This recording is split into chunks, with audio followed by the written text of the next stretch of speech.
अभिनेता सैफच्या हल्लेखोराला 5 दिवसांची पोलीस कोठडी, आरोपीला ठाण्याच्या कासारवडवली भागातून अटक, आरोपीचं बांगलादेश कनेक्शन समोर। सैफ हल्ला प्रकरणातील आरोपीला ठाण्यात पकडलं, आम्ही ठाण्यातील चोर मुंबईत पकडू, संजय राऊतांचा नाव न घेता शिंदे गटाला टोला।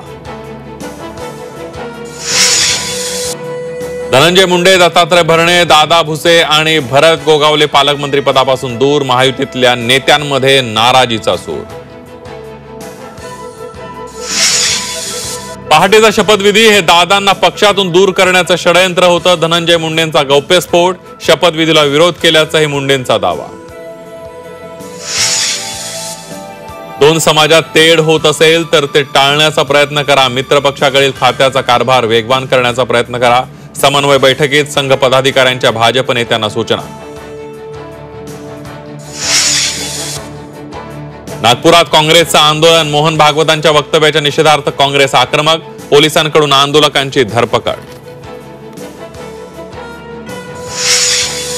पहिल्या खो खो वर्ल्ड कपवर भारताच्या पुरुष आणि महिला दोन्ही संघांनी कोरलं नाव, महिला संघाच्या विजयामध्ये महाराष्ट्राचं योगदान, बीडची प्रियंका इंगळे संघाची कर्णधार। वानखेडे स्टेडियमला 50 वर्ष पूर्ण, सुवर्ण महोत्सवी वर्षानिमित्त भव्य सोहळ्याचं आयोजन, सचिन तेंडुलकर सह क्रिकेटर आणि राजकीय नेते सुद्धा उपस्थित।